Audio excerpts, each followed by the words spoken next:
Good morning and welcome to the show. We are live from our Dungarvan studio. If anybody wants to pop in to say hello, play a request, send us in a story, please do. Julie is here producing. We made it down through the puddles this morning. It's very, very dangerous on the roads, a lot of surface water. Be very careful if you're out and about today. Stay inside, have a listen to the radio. Perfect morning for listening to the radio. A lot of people contacted me last night on Messenger and different systems regarding their boilers, and we're going to have an update on the boiler situation in a short while. Imagine having no heating in your house the week before Christmas, at any time, but the week before Christmas. Imagine Christmas Day getting up in the morning with no heat in your house. Firstly, got a text in from a listener from Ballybeg, and she's asking for help from the other listeners. Hi Damien, hope you don't mind me contacting you. Just wondering if your listeners would have any input on how to deal with an incident that occurred today. My 7-year-old was approached 5 doors away from his house by 3 teenagers who proceeded and demanded that the child declared himself to be a pussy or that he would be shanked, and then told to run up and down the road or he was going to be hit. I'm very lucky in the sense that my son, who has ADHD and ASD, and will stand up for himself, although he did exactly what was asked the first time he refused to do, and demanded of him the second time, and told him to just leave him to go home, which one of the lads he calls the nice guy told the other mean guys to leave him, go home, of course, as soon as they realised how close they lived to his house, and ran away. I'm absolutely livid and disgusted and upset that not only did my child have to go through that to simply get to his front door, but now a week before Christmas, when his biggest concern should be, has he made the nice list, he shouldn't have to worry about them, knowing he lives not far away from them. Is this what times have come to? Teenagers thinking they can do what they please without any consequences, and not even worth thinking about the stress they are going around calling shanks. I'm hoping to identify the young boys over the next few days, and I've reported to the Gardaí, but I'm wondering, do the listeners have any advice for this? I'm hoping it's an isolated incident. Maybe some parents might talk to their teenagers about how wrong it is to do stuff like that. So let us know if you have any thoughts on that. That poor mother, quite upset, very upset, and as anybody would be as a parent. Text us in 083 33 975. You can call 051 846 123. Audrey is waiting for your calls. We're going to have a lot on the show this morning. Jimmy Burrows is coming in. Sean Martin, it's the last posting day to post Christmas cards and letters abroad. Clodagh Beresford-Dunn, the Dungarvan poet, awarded the Clarissa Luard Award in London. She's going to have her first interview this morning on radio. We'll be talking to her and lots more besides. Firstly, going to be talking to some women who have contacted me regarding the boiler situation. You heard yesterday, some people in council houses around Waterford City and County haven't had their boilers serviced, some for months, and some services not done for years, which has meant long delays, which has meant cold houses. And we had a lady on yesterday, Jennifer Veriker, and she got some massive news. I'm going to talk to her now, and there's one phone line that is not great. In the middle of it, I'm talking to a lady called Mary.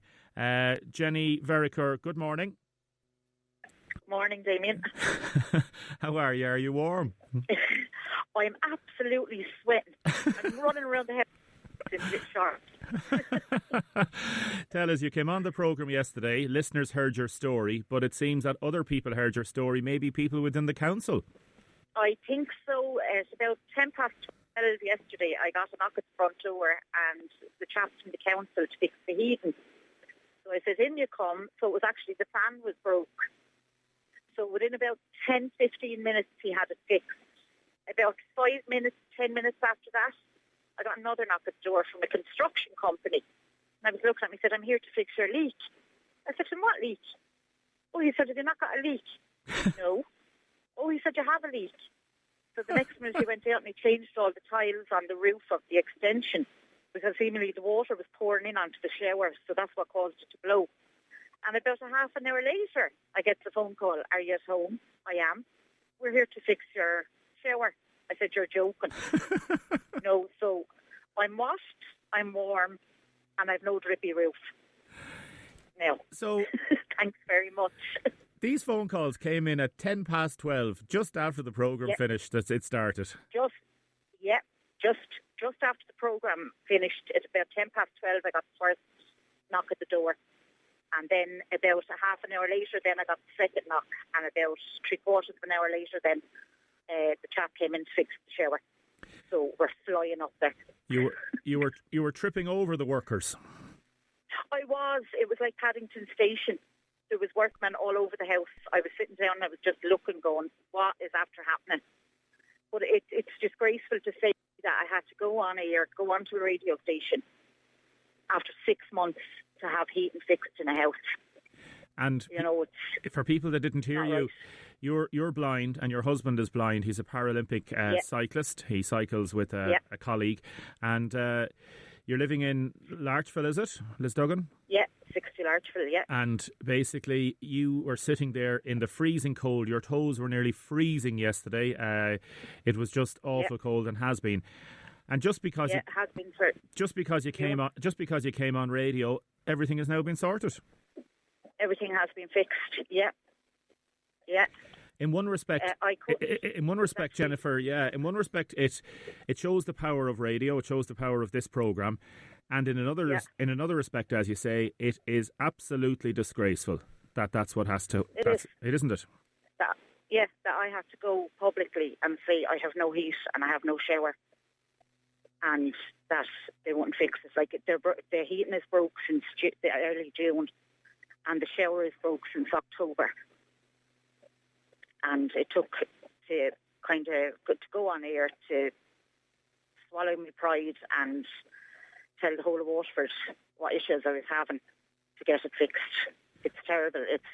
That's not right. I know I'm lucky to have a roof over my head, but at the other flip of it, it's not fair on people that they have to wait that long. I'm not the only one. No, you're not, and we're going to be talking to a lot more. And I want to thank the council for getting it done publicly, to thank them this morning and thank those workers for doing it, and fair play. Definitely. But it's not right that you had to wait like that. And tell us, did you ask any of them why it's taken so long, or why they had just turned up suddenly after Deise today went off air?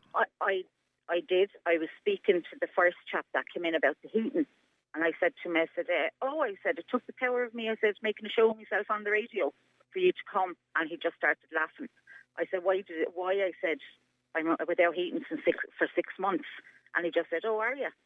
I said, yeah. I said, I don't know why. I said, you? And he said, no. My goodness. And what was it like last night in the house? What was it like getting up this morning?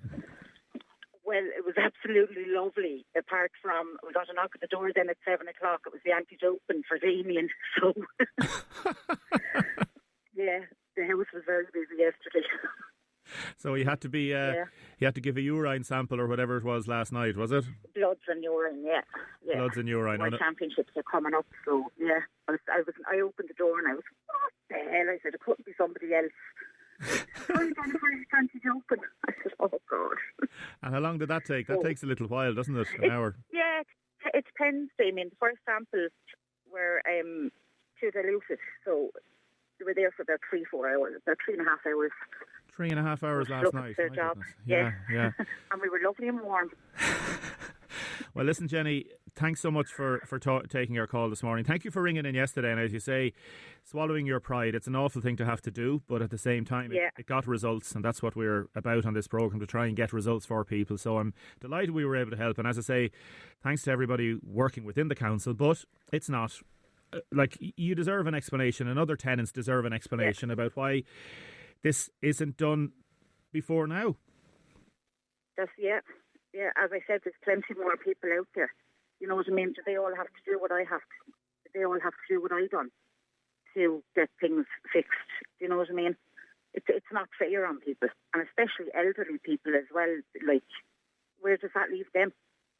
Because if they're doing it to me, they're doing it to older people as well. Yeah. Listen, Jenny Veriker, thank you, and stay warm and toasty. And listen, thank you very much to you and your staff. You were absolutely amazing yesterday. Our pleasure. That's what we're here for. God bless. Damien, thanks a million. See you, Jenny. Thank you. Sorry for bothering you. Damien Tiernan here from WLR. How's it going? Hi there, how are you? Listen, we're doing a little bit about these old boilers. We're trying to help people out before Christmas. We just got a lady's boiler fixed there yesterday, Jenny Veriker. So, Mary, tell us your own story, please, about the boiler. Well, basically, last weekend, the boiler just literally stopped working in the house, and I rang the out of hours in the council. So they basically said that there mightn't be anyone ring me that day, but might be someone on the Monday. So I rang myself into the office, and basically I was told on the phone that I might not have anyone out here till after Christmas. My boiler hasn't been serviced since 2010. And Sorry, the lady could tell me on reception. Just say that again. Your boiler hasn't been serviced in 9 years? 9 years. And the lady on reception could tell me that I was actually on a list to be serviced last October. I basically rang the next day because I still didn't hear anything. I rang and basically said, because I have 2 kids here, and it was really cold with the weather. So, as it is, our windows and doors are really bad. They are literally falling out of the front of the house. So we had to tape our windows up with the cold. I rang the girl and basically said that we were freezing in the house. So she just said to me that she'd put me through to someone for maintenance. Would I hang on a moment? So within the space of 5 minutes, someone had rang me back and said that they'd pop into the house just to see what was wrong, that they wouldn't be fixing it on that day. The chap came along and basically he said that it wouldn't be fixed kind of basically today or tomorrow. He said that, I need a new boiler because water was pouring out of it into the press. So basically I'm still waiting. And I haven't heard anything since. Is this, are you connected up to the gas? Is it a gas boiler or? Yeah, it's a gas boiler, It's a gas boiler. So you were told, obviously, by the council that you can't get anybody else to do it. I presume for insurance reasons, it has to be one of them. It's their responsibility. Their responsibility, yeah. Like, you've been a tenant for a good few years, and a good tenant, I presume. Never any problems and anything like that. And no, never any problems whatsoever. And and the family pay our rent. We do what we're supposed to do, and And how cold is it? Like, yesterday was very cold. Are we talking wrapping up in blankets and type of stuff, or what? The kids, when they're in their bedrooms, the kids had the big fleece blankets around them, and my daughter actually had her hood up, so she's in the front bedroom of the house. So it'd be the coldest room in the house will be kind of up over the porch. So your daughter has to go around the house with her hoodie up and or a coat on or a jacket or something like that, and the children are literally freezing cold. The kids going to school on Monday morning were delighted because they said they'd get warm in school. That is just not right at all, is it? How does it make you feel? Well, it's terrible because it kind of, especially at this time of the year, it makes you feel terrible. Like, simplest things, I suppose, of your heating that you're supposed to have in a home that you're paying rent on every week. I just think it's disgraceful, especially waiting this length of time, even for a simple thing like a service to your boiler. Are you desperate? Like, it's now only a week to Christmas? Well, I'm going to be ringing him again today, and I'll keep ringing him until we say there's no one in there to take a call, and see how I get on.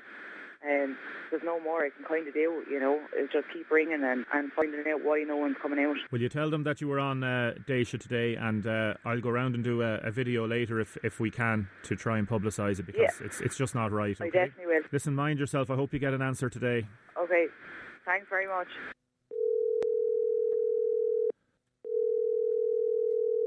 Hello? Aisling, Damien Tiernan here. How's it going? Hi, Damien. Can you talk for a second? Yeah? Tell me, what is your situation? Well, I'm after ringing him 4 or 5 times about the heat not coming on, and I sent an email yesterday and I got a reply there. We just logged your complaint, so. And we're obviously not logging the complaint thing or ringing in. You're living up in Ballybeg. You're a council tenant for how many years? But I'm living in Ballybeg over 30 years, but I'm a tenant 30 in years. this house the last 3 years. I'm Richard from Ballybeg since I'm 2 years late. Yeah. And is it a gas boiler, or what's the problem, do you know? Gas boiler. Gas boiler. So you can't get anybody else to look at it or fix it. They have to fix it, isn't that it? Yeah. They have to fix it, yeah. And you've a 7-year-old boy. Tell us, what's his name? Jack. And tell me how bad is it for him? Well, he has asthma and the house is like a freezer. And he's constantly getting chest infections because the house is so cold. I asked months ago for the house to be insulated, and no dry. They're saying the house is insulated, but the house is not insulated. I know it's by the walls are freezing. And what have you had to do to try and get the heating up or to get a bit of heat into the house? I had to buy electric heaters. And that's obviously, you pay your own ESB bill, so that's obviously eating into the electricity. It's increased. Yeah, that's eating the electricity at the same time. What's it like in the evening times? Like, you have to wrap up? Even in the morning time, it's like freezer. Like, you have to have a jacket on you when going around the house in the day. How does it make you feel, Aisling? This day and age is wrong. And you've been on to the council and they've just logged your complaint, as you say. Is that it? Yeah, I just got an email off them there. Or your complaint's been logged to maintenance. And is there a possibility then that you're not going to have any heating for Christmas Day? I couldn't see him having it done before Christmas. And what I'd probably have to get extra heaters for over Christmas, because I can't. A week before Christmas, I can't see him coming out to do it, because most of them be getting the holidays come Friday. And what do you say to Jack? What do you say to your young lad when he complains about the cold? All he says to me, man, I'm freezing. All I can do is put more blankets on him and nightgowns. Leave the heaters on. Nothing else I can do. The fire's be lighting from morning tonight. So you're burning coal or briquettes or whatever it is as well? Yeah. Aisling Earl, listen, we'll get back onto the council. Will you get onto them today as well? And we'll see if there's any update, okay? Okay. Thanks, Aisling. Now, the council have been on to us. They sent us in an email, okay? We've requested an interview with somebody from the council. This is the statement. In general, complaints are categorised according to the nature of the complaint and circumstances of the tenant. Emergency works, immediate risk to life, and urgent, immediate risk to property, are prioritised, and all other maintenance requests fall into planned routine works. Within planned routine works, requests are again prioritised according to the nature of the complaint and the circumstances of the tenant. Electrical and heating requests in particular would be prioritised within planned routine maintenance. The council's maintenance policy provides for up to 12 weeks to undertake certain non-risk routine works. So that's the important line. The council's maintenance policy provides for up to 12 weeks to undertake certain non-risk routine works. Let me put it very, very simple. A service for a boiler is let me get this again. I'm just flabbergasted with this. Because if you service a boiler, if the boilers are regularly serviced, they're not going to get into as much trouble as they would be. So non-risk routine works would be servicing of a boiler. We've had people on air who've said, and other people have been texting me, they've been waiting months. You heard that lady there saying she's waiting 9 years to get her boiler serviced. If you don't service your boiler, if the boiler's not serviced, and again it's a gas boiler, has to be done by the council because the council say it's their house, the tenants are paying the rent, but you don't want anybody else messing with, especially with gas boilers, then you're going to have more problems if the boiler gets into trouble. So is it not better to keep the services going and get the boiler serviced as we go along? Sabrina's texted, and I'm waiting on mine to be done for months. Was told about 2 months ago. The fan is now gone. It's so cold in the house here. My son is sick. I'm also smothering with the flu. I'm hoping they stick to the word and come out before Christmas. I don't know what to do. Hazel has been on to us. I'm waiting for my boiler to be serviced since May. Okay? June, July, August, September, October, November, December. That's a lot more than 12 weeks. If anybody's listening in the council, I'd like them to come on air and explain, how would you go into a house where there's no heating on and say, we'll be back to you after Christmas? I'd like somebody from the council to walk into somebody's house where there's no heating and there's sick children, and you can see the breath from their mouths, and they're going around in hoodies and extra layers of clothing because this isn't done right. I'm absolutely furious about this. I'm really, really furious about it. And a lot of people texting in are as well. Damien, regarding the boiler issue, shame on the council and the councillors. Damien, I'm waiting 3 years to get a shower fixed. Damien, some people don't care. Damien, this is nothing new. My sister's waiting 12 months for her heating to be fixed. Damien, any truth that a change in the contractor to a national company instead of the traditional local company to provide construction and plumbing services is causing a delay, as jobs have been grouped together for tender rather than individual one-off jobs? I'd say there's nobody working in the council that's in this situation. Damien, fair play to you for highlighting the heating problem. One happy family now, and no doubt you have got this thing moving for others. Listen, it shouldn't be up to Waterford Joe to be doing this sort of stuff. People shouldn't have to come on air and tell people how bad things are for something to be done. And that the work that was done yesterday and the work that people are doing for the council, fair play to you lads. Fair play to get out there and do the job. And you're only being told what to do by the officials. And there's a system in place and all that sort of stuff. But I just genuinely don't know how in this day and age, in one of the richest countries in the world, that people have to sit in houses with no heating. Now, welcome back to the programme. Keep your texts and your comments coming in. People are getting annoyed, and rightly so. Damien, why can't the people living in the houses do the work themselves? They should be allowed to do the work themselves. This is something we've raised.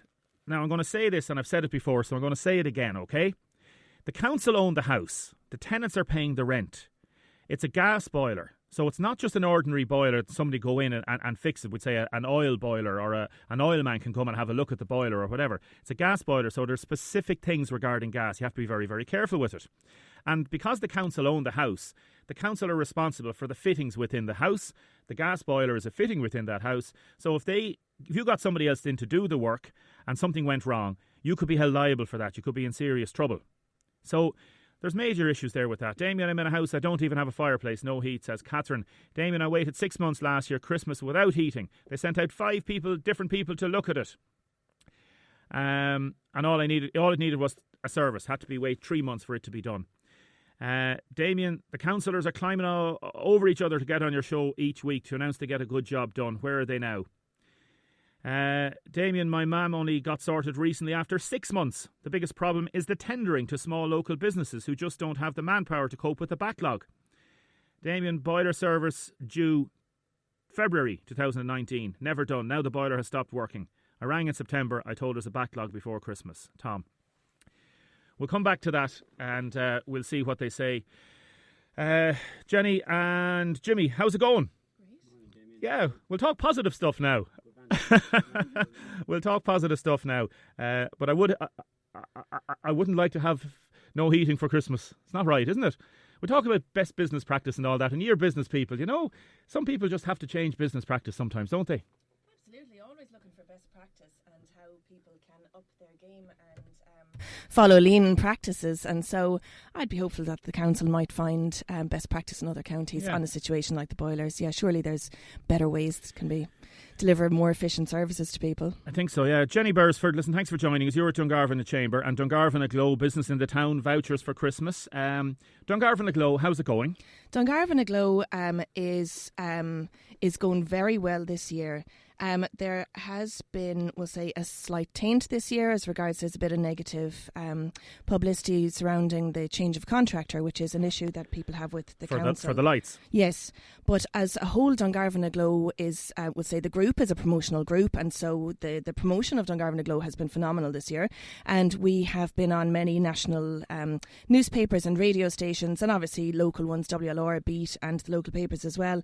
We run really novel events, and all the businesses have gone on board Dungarvan Aglow. It started in 2013 and it has evolved ever since, and that's the way a business would run as well, is that it evolves and it engages with practices that are successful and that people respond to. And so it's been really positive. The day of the turning on the Christmas lights, it was a horrific day. It was like today, and still there was about 3,000 people that came out to see the turning on the Christmas lights. And we had really great events like the children's toy tractor run. It was absolutely wonderful. There was about 70 little children involved and decorated their tractors. It was brilliant, yeah. It was brilliant, yeah. And we had this cycle with Santa last week as well, and that was another brilliant event. And then businesses come on board. So there's about 70 events this year that businesses actually and community groups put together and that we promoted for them. So it's a really successful collaboration. And it's actually, we'll say, we have delegations coming from other towns every single year to see how can they make something like Dungarvan Aglow work in their space. And Dungarvan Aglow is a collaboration between the council, the Chamber, and then it became Dungarvan Aglow and the business community. And that's how things work. It's only through collaboration that things work. They can't run independently. Just to talk briefly about the lighting situation, it was unfortunate the way things worked out. Very unfortunate, and it's terrible that it's negatively impacting the actual promotion of the festival. But it is very unfortunate, and I feel for the family involved, and I hope that they get the answers that they're looking for. But we'll say... Was there anything that could have been done to, I suppose, anticipate it? I don't know the background to it, you see. We're only the promotional group. We don't engage contractors for anything. Therefore, that's a question that the council would have to answer. But what we focus on is the positive promotion of Dungarvan, and we only have a 6-week window, and that's where we're going. We're in our 6-week window and we're going forward. And we've never had so much support categorically from businesses, and it's listed in the papers last week and this week who supported. There's never been so much support, either financially or in kind, as regards competition items and just general support. We've never had so many volunteers. So it goes to show that people actually value positive promotion. People are proud of their towns, and people want to promote their town, and that we don't want to be a town where we're looking outside, what can we do to bring in here? We want that others come in here and look and see what can they get from here and bring into their towns. And people in Dungarvan are so proud of their town, and people around Dungarvan are so proud of Dungarvan and the villages around. But this centre of excellence that Dungarvan has become, in terms of food, in terms of offerings, in terms of little retail boutiques and stuff, and then your bigger supermarkets as well. There's a great buzz going on. I'm not just saying that. Like, I've been around the southeast in the last 20 years quite a lot, and Dungarvan it reminds me of Ennis. It has a little special magic thing going on that people sort of say, we are who we are. We're going to thrive and move on and develop ourselves. That is absolutely wonderful of you to say, because it's what I see every day and what I've seen through the 12 years I've been with the Chamber and the evolution of the town and through the recession. Dungarvan has responded very well to its environment in every case. Dungarvan is a town that continuously adapts and evolves and targets new markets. Dungarvan is a town that never stood still. It reinvents itself the whole time. There's a buzz always here. There's an energy, and it's a lovely space to be in. And so all those aspects, put together is a winning formula. And so that's what we're here for. We're here to promote something wonderful that we have that a lot of towns lack. And we have something absolutely special. And you're right, the offering here is varied, which makes it really interesting for people to come. And having such award-winning food offering as well, and then the high street brands and the local arts and boutiques, it makes it a really attractive space for people to come to. Jenny, we're going to let you go. Special hello to Isabel outside. She's having a listen. Thank you. Can I just mention about Chamber vouchers, Damien, if Please that's do. okay? Because we hit over 500,000 euros worth of sales in Chamber vouchers this week. Wow. Yeah, that's 500,000, and that again shows that local people value their local economy, because they are wanting that money spent locally, and local people support their economy. And so a huge thanks to every single person who purchased a Chamber voucher. We've still got a week of sales left, so I'm sure that we'll climb a little bit higher, but it's phenomenal that money will stay in the local economy. It'll sustain jobs and it'll sustain businesses, particularly in the harder times, the off-season. So thank you very much. Jenny Beresford, to you and everybody involved in business in Waterford and in Dungarvan Chamber and Dungarvan Aglow, the very best of luck to you, and happy Christmas to you and your family. Many happy returns. Special hello to Isabel outside. We'll let you go you now, because I want to talk to you. You mentioned an award-winning person. We're going to talk to Jimmy Burrows. Good morning, Jimmy. Morning, Damien. How are you? Good, thank you. The Fresh Food Court, just across the road here. One of the first bits I did in Waterford in Dungarvan when I came down here, my first OB, I went over to you to have a little outside broadcast. Tell us, you've just won and been awarded the Butchery and Food Hall of the Year 2019. Is that it? Yeah, that's it, Damien, yeah. We were shortlisted back in October to the last 5. It's an All-Ireland butcher competition. It's Butchers Excellence International. So it's both North and South. So we got shortlisted back in October, as I said, and we went to a gala ball there in Monaghan at the beginning of this month. Tuxedo job? With no expectations. No, not tuxedo, smart dress, Damien, thank God for that. You didn't have to wear a dicky bow, no? That's it. So with no expectations going, I was delighted that we got shortlisted. We're only in our second year in business. Our main goal was to get to Shop of the Year would have been in the back of my head, but maybe not as soon as we would have got it, How long are you in the butchery trade? I'd be 30 years. And you're originally from? Butcher. I'm originally from Portlaw. I would serve my time with Liam Fogarty, a traditional, very good butcher in Portlaw. Liam was there for many of years, and like all small towns, small butchers, traditional butchers have suffered. I then moved on from there to a well-known butcher in Waterford, Billy Murphy in the shopping centre. I worked for Billy for 10 years, Damien, and between Liam and Billy, I would have to say I've learnt my trade, and I have a lot to be grateful for both of them, and both of them are Portlaw men. And I think that's a nice thing to say today, because I've learned a lot over them. I moved on to Cribbins then, which would be a known brand here in Dungarvan. Right, yeah. And then they sold out in 2017 to new owners, and I decided then that was the chance for Jimmy to 15 years working for Cribbins. I was 10 years operations manager on the road, covering Ireland and doing a couple of days in the UK as well. We had 14 stores in Manchester. So I was getting a little bit tired of the road and hotels, Damien. So that's when I came up with the concept of Fresh Food Courtyard. I decided that it was time for me to give it a shot. I had enough experience built through the years and to put it together then, and that's where the concept came from. And the concept, as I explained earlier in the year when we did our piece, it's impeccable. It's impeccable, and fair play to you. But to get a national award with all the competition that's out there and how other food halls and butcheries have changed as well, to get that national award within 2 years, that is phenomenal. Yeah, I suppose it's a bit surreal in a lot of ways. I suppose I can only thank my team for it. I have 7 staff and myself. We work very hard. We punch in 80, 90 hours a week. Wow. Can you give them all a mention there? What's their names? Yeah, well, you've Chris, which would have worked for me for 15 years. Chris is my head butcher and manager. I have Teresa and I have Marta, which are 2 very experienced cooks. I have Stephen as a qualified butcher, and Ben is a trainee butcher. And I have my own young lad, Evan, comes in on a Saturday. And so we have a nice team built there. And that's a lot of mortgages to a lot of wages to pay, a lot of pressure in some respect that you're employing other people and that you want to get this right. Yeah, but to be fair, I firmly believe, Damien, we wouldn't have won the award only for what we do. We make everything from local ingredients. From an example was, if we buy a shepherd's pie off us, we mince the mince in the butchers, we take it across to the kitchen, we cook it, we blast chill it and we sell it. It's all done within a small area and it's fresh every day. A little Dickie Bird told me I think you're close to 90-95% of local produce and Irish produce. Yes. So you could be up to 100%. You never know. Like, that's phenomenal. Yeah, well, the whole thing when I opened the store, I felt that I wanted to push the whole Irish thing. I wanted to buy local. We buy local Cumra lamb, we buy local honey, we buy local jams, we buy as much local Barnes bread, and the whole thing to me in a town like Dungarvan, it has built over the years its name for local producers working together, Damien, working together as a whole and bringing all our local foods together and putting the final ingredients together to sell it. And that's what we do. We have a huge trade on ready meals for people to take home to eat, to having time to cook. And we have a nice range between the butchers, the cafe and the deli.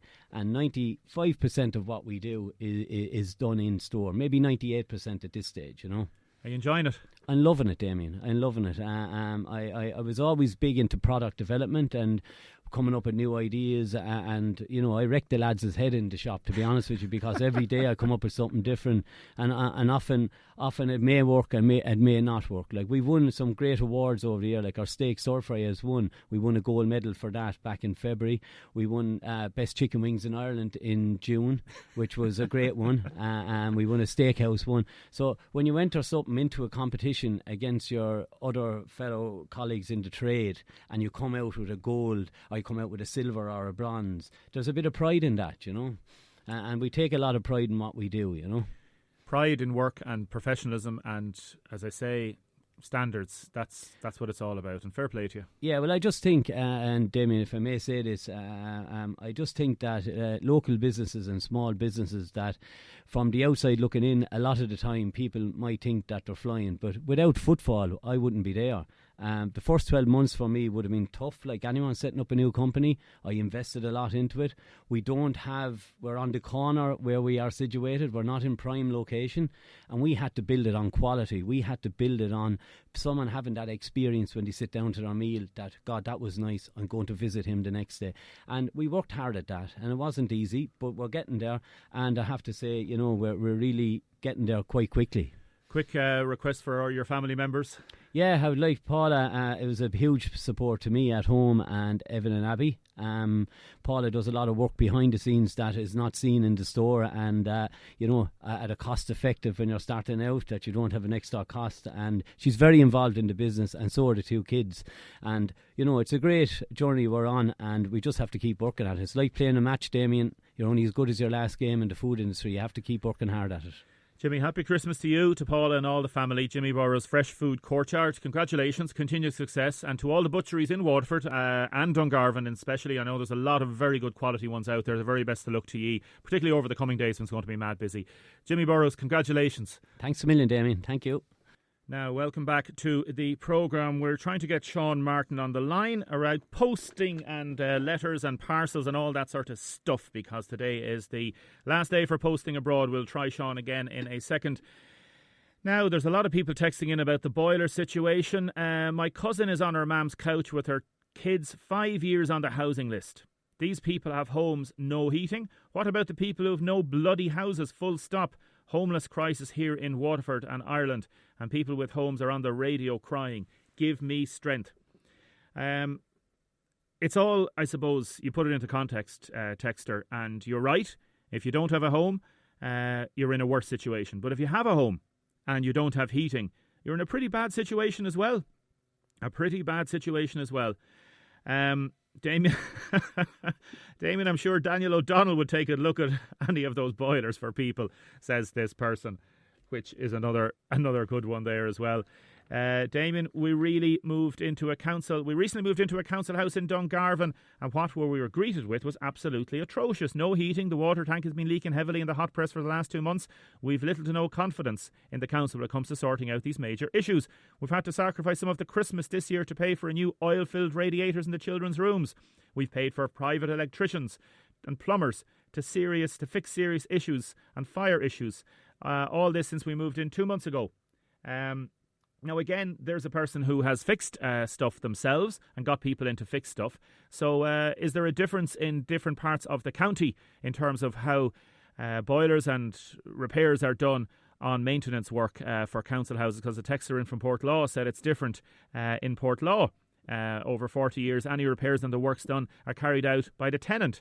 It must be different in the city. We'll find out more about that. Now we are going to go straight, I think, to Sean. Are we there, Sean? We are, Damien. Thanks very much for joining us, Sean. How are you getting on? No problem. Not too bad at all. And you? Good, thank you. Good. Sean Martin, posting for Christmas. Tell us about your own situation. Are you working in the business yourself? I am, yes. Yeah. We're very, very busy. Obviously, this is probably our busiest time of the year. We're working right up to 1 o'clock on Christmas Eve. Where are you working yourself, Sean? In Tramore Post Office. And mayhem at post offices at present, is it? Absolutely, yes. Very busy, which is a good thing for the post office. Obviously, online and digital is still a threat to us. So, we're delighted to see customers coming across our doors, and we look forward to serving them over the next couple of days. Is today the last day for posting abroad? For Europe in relation to letters and Great Britain, tomorrow is the last day, and for Northern Ireland and Ireland ourselves, Friday is the last day.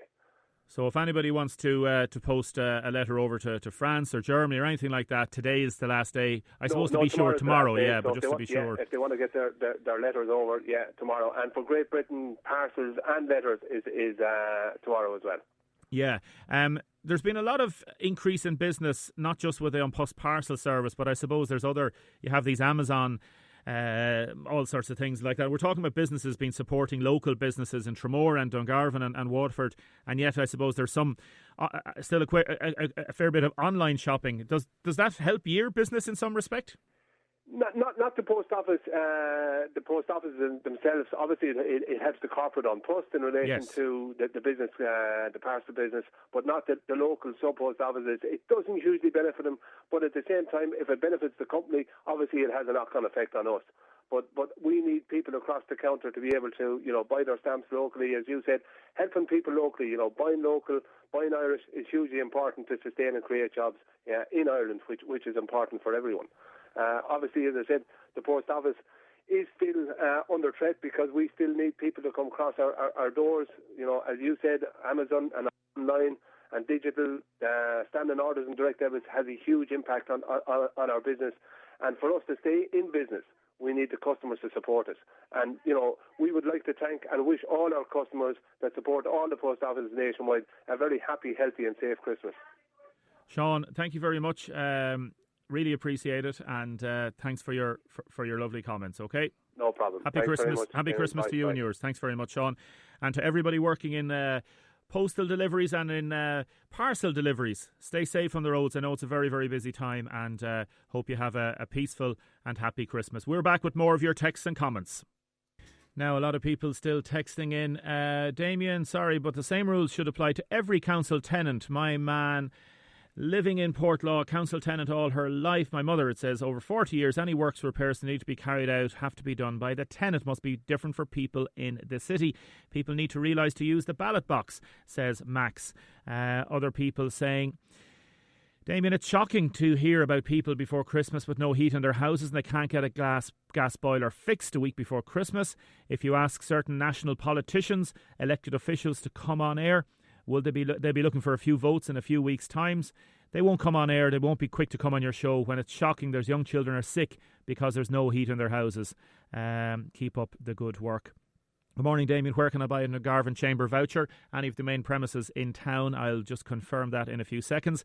Damien, I sent a parcel to America a few weeks ago. The items in the parcel cost €45, and then the price of the parcel to post it cost another $45. It's got very expensive to send items.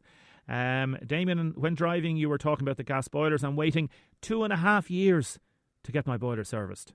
2.5 years. I'm ringing them constantly to be told it's gone out to tender and there's a backlog. I think it's a health and safety issue at this stage. Happy Christmas to you and all at WLR. And that's from Ger. Another texter, Sean Martin's the postmaster in Tramore. You asked him where he works. I did, because I wanted the listeners to know and for him to say where exactly he worked. Damien, just telling a friend you got a result on yesterday's show when someone came on to talk about the boiler. This man wants to know, can he give you his number? Yes, I'll talk to you after the show. If you want to come on the show, you certainly can. Damien, I agree with you 100%. You can't understand why people have to sit in the cold in their houses in a wealthy country. And we can't explain why over 10,000 people don't have a house. Damien, the North Quays Planning Commission has gone through. You should be talking about that today. And positivity, we're going to be talking about that tomorrow. I told you that yesterday. We're going to have a big show about that. We're going to have the architects and other people on about the positive thing it is. But we want to try and get people's boilers fixed first. That's one of the first priorities we have, because the North Quays Planning Commission has been put in. It's great news. It's massive. It may be a game changer, but it's not going to affect people that are sitting in the cold this morning listening to WLR.